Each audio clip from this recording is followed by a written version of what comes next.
Hello. I'm recording this meeting today to make up for the fact that we couldn't get into the building on Wednesday. So I'm continuing with our discussion on the cotton and slave economy. As we talked about earlier, the two economies were intimately bound together. And although found primarily in the South and increasingly in the Deep South, they were part of the national and international economy that was moving toward large-scale, highly capitalized urban industrialization. The cotton economy supplied the first wave of the urban industrialization. The question that historians persistently explore is one that centers on the South's role in the emerging capitalism of the period. Was the South's economy capitalist? Were the planters capitalist? These are the questions we're asking today. So we'll look at two aspects, excuse me, of capitalism: labor management and innovation. Planters managed large numbers of enslaved people, sometimes across several plantations. And I'm going to share my screen and we'll look at our PowerPoint to kind of keep up with where things are.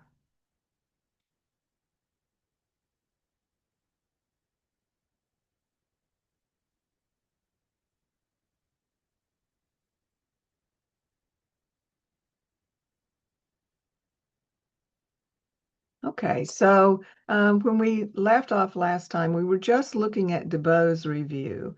And DeBow's review is an interesting historical artifact. It's one that historians of the cotton economy look at this quite frequently. DeBow had created this magazine in 1848, and it goes into the 1880s. It survives the Civil War. It's even published during the Civil War. And what he did with this magazine was to look at the economy. He was very interested in seeing the South industrialize. And he looks at ways in which this can be accomplished. He also invites people to submit letters to the journal. And so planters began to submit letters to the journal, focusing on primarily on management of the enslaved people at their plantations. Planters managed large numbers of enslaved people, sometimes across several plantations. So one of the things you need to realize is that, particularly for the bigger planters, they didn't just have one plantation, they had several. And sometimes they would all be relatively close by and in the same state, but they could be across states. A good example of that would be Andrew Jackson, who had a plantation in Tennessee and in Alabama. So you could have plantations across state lines as well. And managing the large number of people that they had and manage them across large spaces sometimes made it very difficult. And so there were several management issues that they all faced, regardless of whether they had one plantation or multiple plantations. Industrialists recognize that their workers are economically a liability. That is, it's a cost to them. But for planters, their workers are an asset. As we've talked about before, the multiple ways in which enslaved people are an asset to the planter. Industrialists, however, can lay off workers during slow periods. And typically in the antebellum era, industries didn't run year round. They ran for several months and then they would close down for a few months and then they would pick back up again. But planters can't do that. They need to keep people working the whole year. So they need to have work for them all the time. Part of that work will be the work of keeping up the plantation itself. That is, providing food and clothing and cabins and all of the things that need to be done. So in many ways, as we've said several times, plantations are like small self-contained villages. They have field workers, they have people who gin the cotton when it's after it's harvested. So typically in an area, the person who ginned the cotton would be a person on the plantation. That was not always something that was done by a private individual who was ginning cotton. It was one of the ways that planters, if you will, got the support of people who did not have slaves because they would gin their cotton maybe for a very small cost or sometimes even free. And so you had ginners, you had carpenters, you had blacksmiths, you had coopers, you had seamstresses and cooks and housekeepers and those who managed the livestock. So you had a large number of activities going on. And when you weren't growing cotton, when the field workers weren't out in the field with cotton, they might be preparing for new fields at a different time. So they might be deforesting an area and making it available for a new field later on. They worked year round. And so managing labor wasn't just managing what happened while you were growing and harvesting and cultivating and harvesting cotton. It was also all the other things that had to be managed as well. Southern soils were very rich, but they quickly lost their fertility, especially if there was any elevation to the land. Southern soils are low in phosphate, which is a necessary plant nutrient, and subject to intense erosion due to heavy rains. It doesn't just sprinkle in the south, it pours. And when it does, it washes away the soil. So there was always a need to be prepared to move to new fields as they became less fertile or they became eroded because of the heavy, heavy rains that fall in the south. Um, Southern planters typically did not do a whole lot in terms of trying to fertilize the fields and keep them productive. For one thing, the fields were quite extensive and they didn't have enough animals to provide manure for the extensive acreage that they were cultivating. In the antebellum period, there were people who became particularly interested in other kinds of fertilizer. So marl was one of those, and guano, which was imported from Peru. That guano was bird droppings, and they were imported from the islands off the coast. There were any number of people who became involved in mining and importing guano, including someone very familiar here in Central Florida, Henry Sanford. In fact, he got in quite a bit of difficulty about that.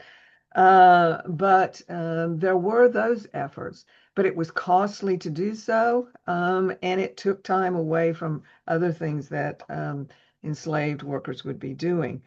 So it doesn't become really a part of most Southern cultures to be fertilizing the fields until after the Civil War, and we'll talk about that later.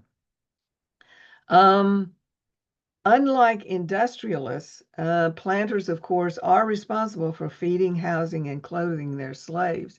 And so a lot of those letters that planters write to the review talk about their decisions about how to feed, clothe, and house their slaves, how much food they're going to give, whether or not or provide, whether or not they're going to also allow slave families to have small gardens of their own. Many of them did. And so after the work was done for the day, or perhaps on Sunday, which most planters did not require people to work on Sunday, um, on those days they might work in their own gardens, which would provide some extra nutrition. For the most part, planters provided the basics. So when historians have looked at what the planters provided in terms of food, they provided enough calories. Okay, they provided enough calories, but they probably did not provide the best nutrition, particularly for women who were childbearing and who were nursing mothers. So those gardens were very important in providing any extra nutrition. So typically the planter would provide cornmeal. He would provide fatback, which is pork. It is bacon, but it is more fat than it is lean, and provided beans or peas for them and molasses. That will provide solid number of calories for them. And they talk about how much they provide per person per week. So we have a real sense of what enslaved people ate, but it doesn't provide the other vegetables or the fruits or the other sorts of things that are important to good nutrition. And so having a garden and having access to other foods was important to enslaved people. As the cotton and slave economy intensified, planters did share information on what worked and what did not. So in sharing these sorts of things, they also talked about medical care, what medical care they provided for enslaved people. In many cases, enslaved women who had knowledge of herbs and other sorts of things would make potions and medicines that the planter would rely on to a certain degree. If things became worse after that, they might call in a white physician to look at the person and see what was going on. But for the most part, the care that they got was care that was given within the enslaved community. It was not that bad compared to what they got, what was available in the antebellum period. So keep in mind, there were no antibiotics, there were none of the medicines that we have today. And so in large measure, medicine was wait and see what happens. We'll try this and wait and see what happens. So those women who had knowledge of herbs and the ways in which they could be used in the healing process were very important on the plantation. And in fact, planters and their families sometimes consulted these women for problems they might be having. So medicine was one of the things they talk about. They also talk about giving privileges or benefits to enslaved people. And one of the things they always caution is once you've given something, you can't take it back. You will have trouble on your hands if you do. So like I said, enslaved people generally did not work on Sundays. Those who worked in the household might go to religious services with the planter in a white church. But for the others, the religious services they received fell into two camps. The planter himself might read Bible passages to the assembled enslaved workers. And as I said, we talked about last time, they've really focused on obeying your master. And that was what they heard from the planter, or if there was a white minister who came to the plantation and preached to the enslaved people. There was another kind of religious service that took place, though. Very quickly, um, enslaved people began to look at Christianity from their own perspective, and what they emphasized was liberty and freedom. And they would meet surreptitiously, sometimes go out into the woods and meet where they couldn't be heard. and they began to develop their own preachers who would encourage them to believe that God would intervene and that there would be freedom down the road and the Jubilee would come. And so their responses to Christianity were twofold. One, they're hearing what the white world wants them to hear, and the other is they're developing their own ideas about what was in store for them. They did not do this openly in front of their masters, but they did have their own religious services. We talked quite a bit about the market in slaves already. And we've already noted that slaves could be bought, sold, mortgaged, and willed to heirs, that it was a lifetime condition and it was inheritable through the mother. And we talked about the issues of slave breeding. I point you to a book that came out in 2012 that's available online that talks about American abolitionism and slave breeding discourse. And if you're interested in this, you can access that book online. The largest traders in slaves were Isaac Franklin and John Armfield, who operated out of Alexandria, Virginia, but they also had offices in Natchez, Mississippi, New Orleans, St. Francis, and Vidalia, Louisiana. The Virginia office was sold in 1858 to Price, Birch and Company, and Armfield retired back to Tennessee. Both Franklin and Armfield were from Tennessee. Those slave markets, and you have an image here that you can see, those slave markets were horrifying places to think about. People were led in chains. They were paraded before an audience of people who were interested in buying. As you can see from the image, they were largely unclothed. So people could look at their muscles, look at to see that they were strong. There were various ways planters tried to present enslaved people who weren't as strong. They would do all kinds of things to make them look stronger on the day they were up for sale.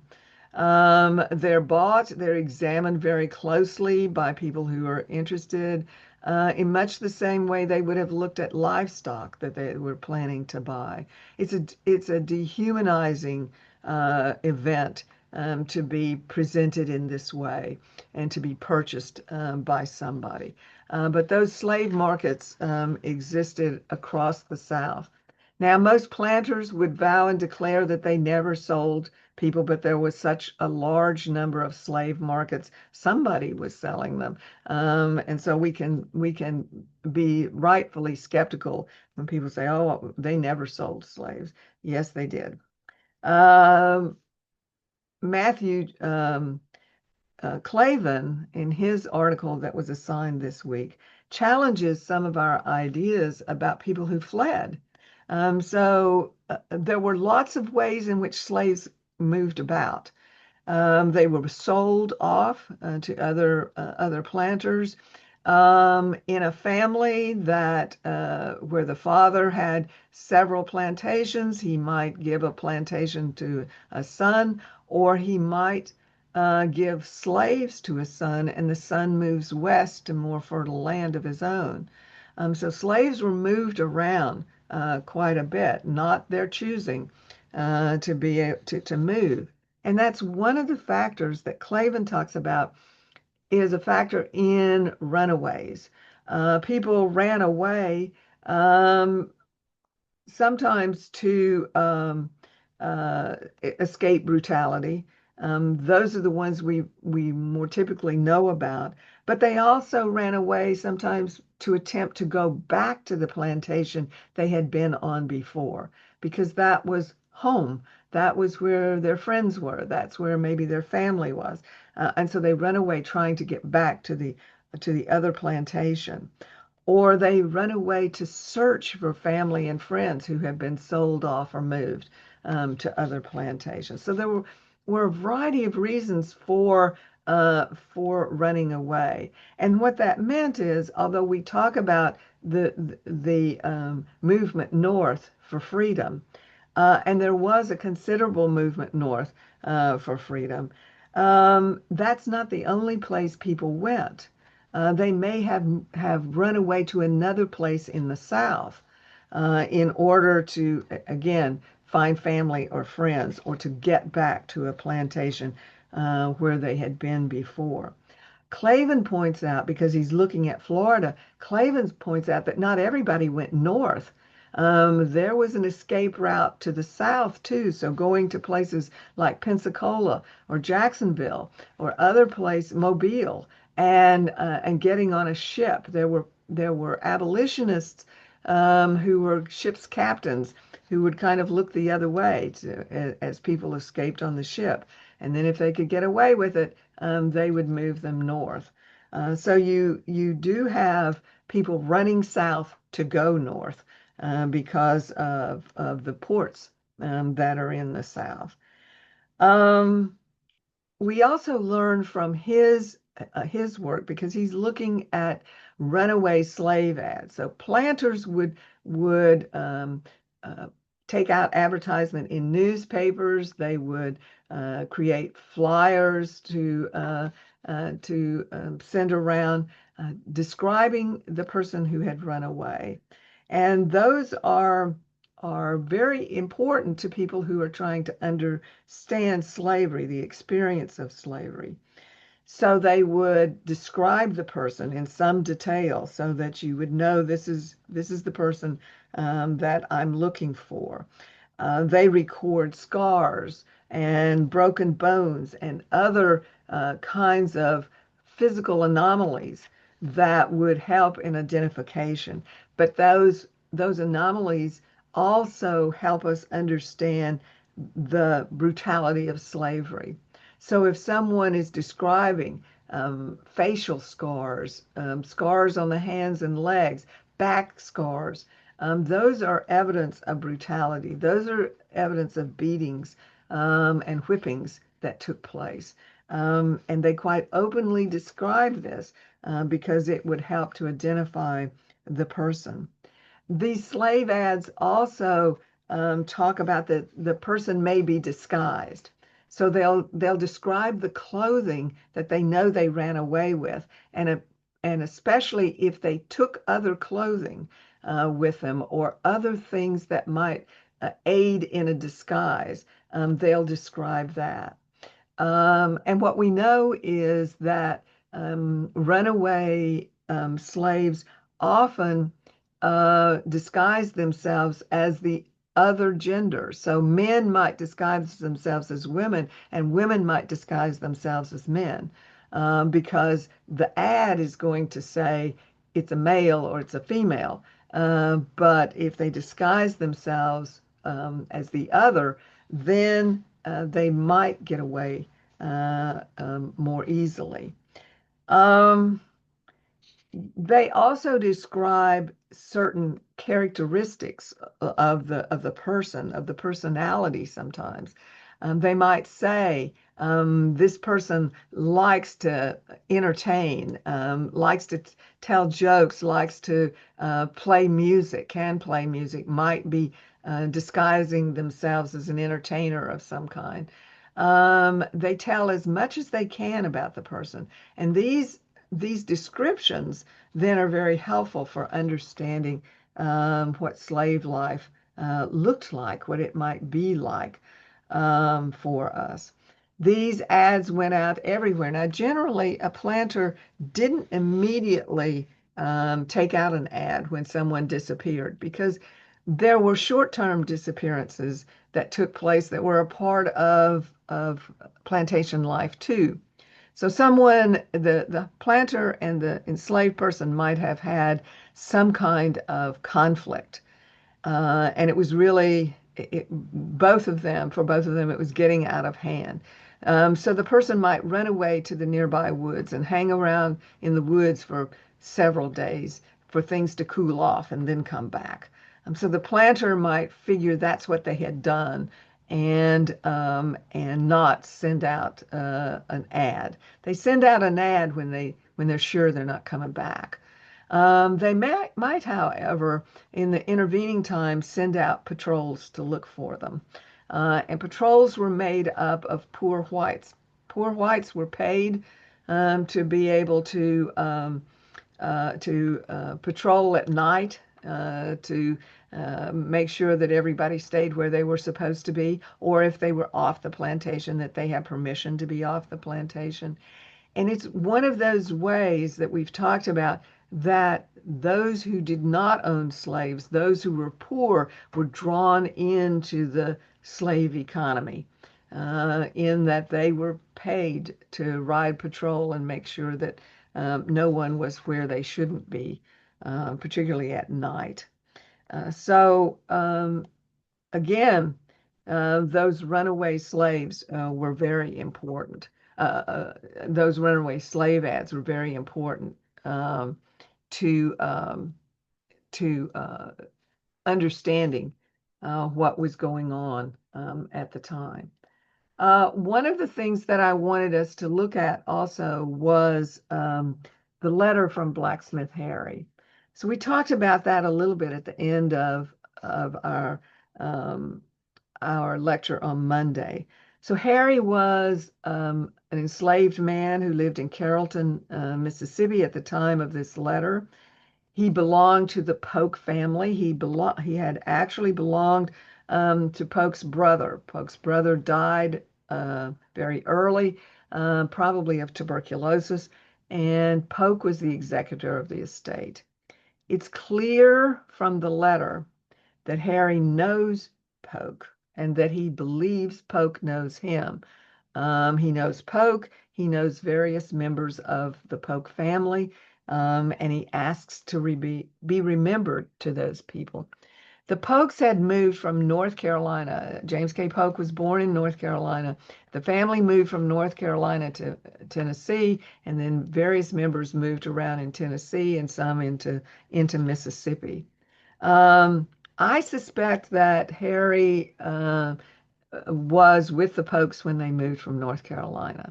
I really suspect that Harry knew Polk as a child, and there's a very specific indication in the letter that he knew Polk as a child.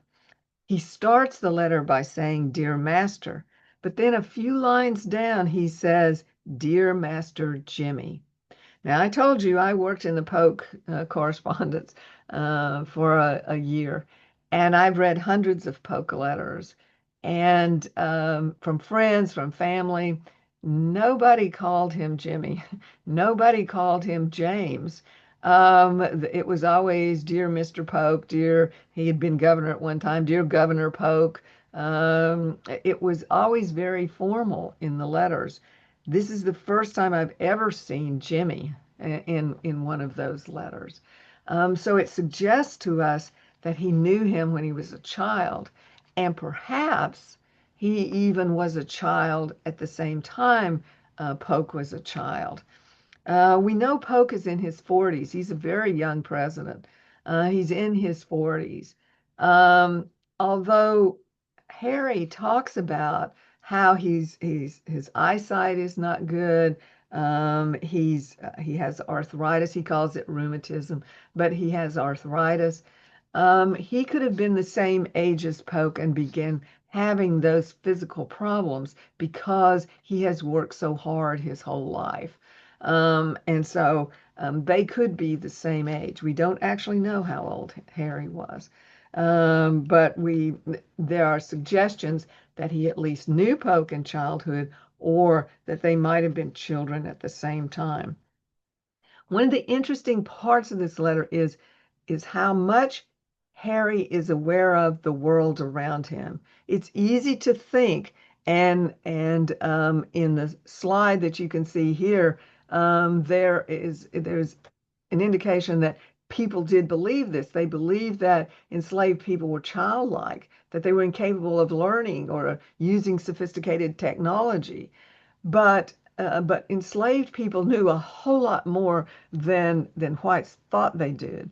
And we can see this in Harry's letter because Harry knows all about the election campaign. He knows he has followed Polk in the election campaign, and he indicates he had known about previous election campaigns because he knew about when Polk won and when he lost. And he says so in the letter.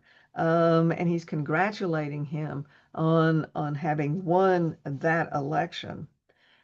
He tells Polk that he helped him in the election, and that's one that needs some explanation because how could a slave help a political candidate? Well, we know that he's a blacksmith. We don't know who Mr. Kimbrough was, but we suspect that Mr. Kimbrough owns a blacksmith shop in town in Carrollton, and that he's hired. We know he's hired Harry, so he's probably hired him to work in the blacksmith shop.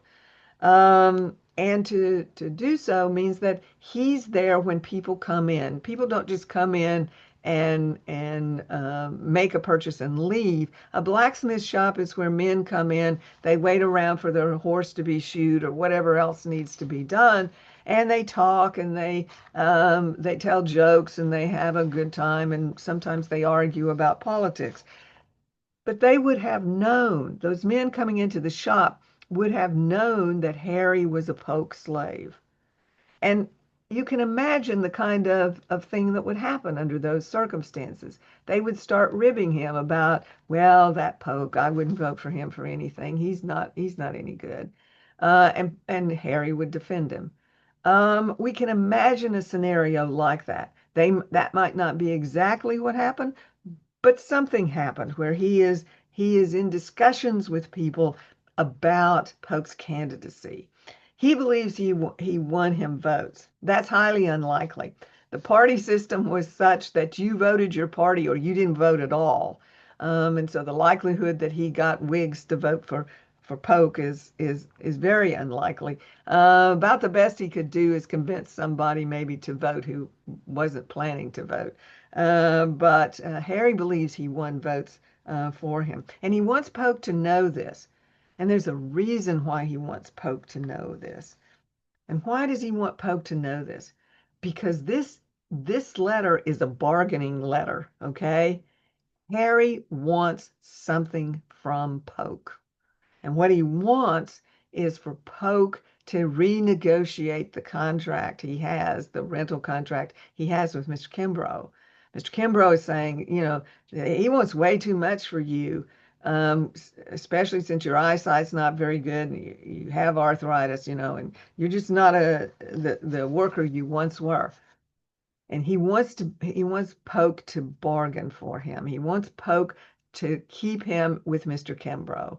Whatever Mr. Kimbrough does, Harry would rather be there than back on the plantation because that's where he'll go if Polk doesn't make a new arrangement with Mr. Kimbrough. So he's bargaining with him. He's in essence, and this gives us an insight into what enslaved people could do. Eugene Genovese wrote a book, The World the Slaves Made, in which he talks about how enslaved people could and did negotiate. Now they're negotiating from a very weak position. And so they lay it on thick. Harry's laying it on thick. Dear master, how much I think about you, how I campaigned for you, how I hope when you're going to Washington, you'll come through Carrollton, Mississippi. Now, that may seem strange to you, but what it says is that Harry knew the geography because one of the ways he could have gone, he didn't go this way, but one of the ways he could have gone is down the Natchez Trace. Polk lives in Columbia, Tennessee. Columbia, Tennessee is about 20 miles from the Natchez Trace. He could have gone down the Natchez Trace through Carrollton, Mississippi to Natchez, Mississippi, taken a boat to New Orleans and a ship around to Washington, D.C. It would have been a logical way to go. He doesn't go that way, but it was a logical way to go. So Harry's not making this up. I hope you come down, and I can see you one more time. He's laying it on thick. He may have liked Polk, but he's laying it on thick because he wants something from Polk. The last line to me is the most poignant because this is he talks about say hello to all of these people, and then the next to the last sentence is he reminds Polk that he has 12 living children. 12 living children. He has increased Polk wealth 12 times. He doesn't say that. He just says, I have 12 living children. Polk would know what that meant. Polk would know. We don't know if Polk even responded to this letter.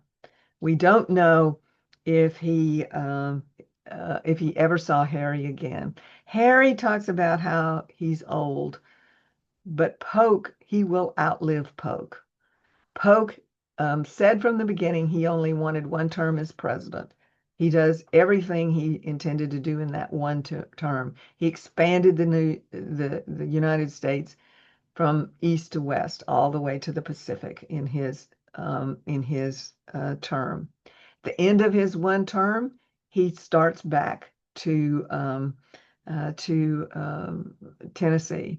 And this time he does go by ship. He comes through New Orleans, and somewhere along the line, he probably contracted cholera. We think that's what he had, and he dies. Okay, so he survives his term, but he doesn't survive the years after his term. Harry outlives him because he's still alive at the 1850 census. We do know that. Okay, so let's look at the Olmsted and Rhodey article and look at those planters themselves. So Alan Olmsted and Paul Rhodey are economists.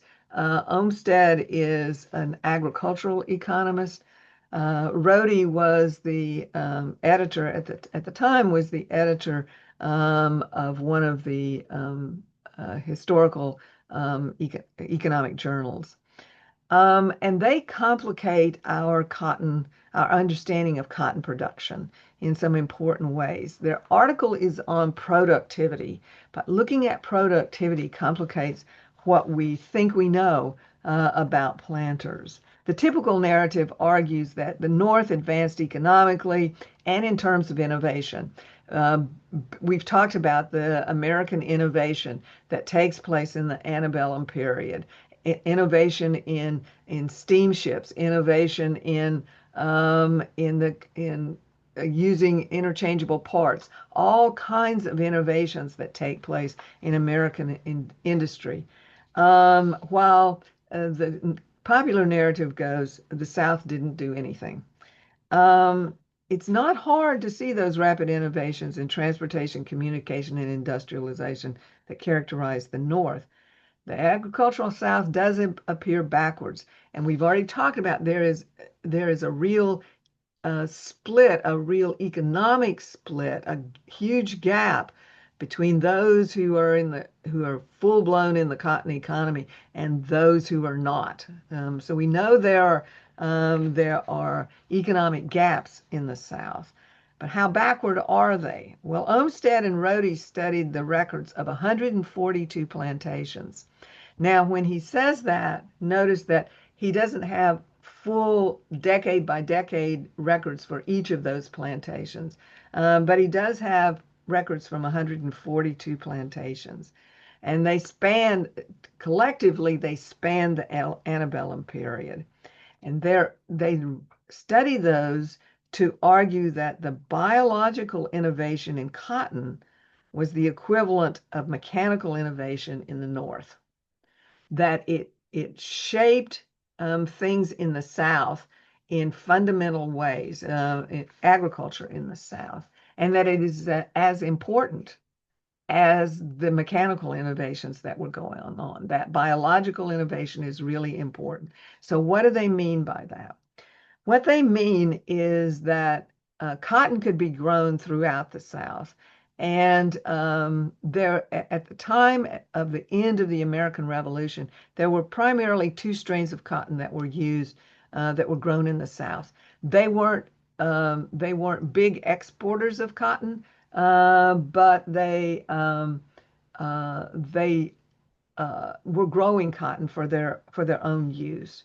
And the two kinds of cotton were Sea Island cotton and green seed cotton. Sea Island cotton is exactly what it sounds like. It is grown on the coast. It is grown on the coast of the Carolinas, of Georgia, and of Florida.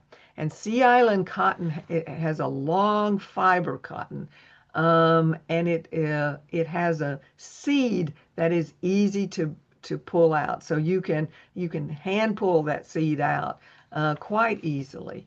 Not so with green seed cotton. The problem with Sea Island cotton is you can only grow it about 50 miles inland, and that's the extent of it. It is strictly a coastal crop. Um, for green seed cotton, though, you can grow green seed cotton anywhere in the South, because you have a long growing season. You have all of the climate conditions that are needed for growing cotton. So you could grow it anywhere. There are several problems with green seed cotton. One, it's boll, and I will say to you, be sure you understand how to spell the word boll. The boll is the cotton as it is contained before it opens. So the cotton boll is very tight, and you spell it B-O-L-L, okay? B-O-L-L. It's very tight in green seed cotton. It's also very thick and sharp. So when the boll does open, it opens sm pretty small. And you have to reach your hand down in there and pull the cotton out. And so it's hard to pick it. Your hands get cut up doing it because of the way it is. And so there are inefficiencies in green seed cotton. Yep, it'll grow anywhere, but there are inefficiencies, and the inefficiencies are in the size of the boll, the way it opens, the difficulty in picking it. Okay. So cotton planters began to think about this. They began to look at other strains of cotton, particularly Mexican cotton.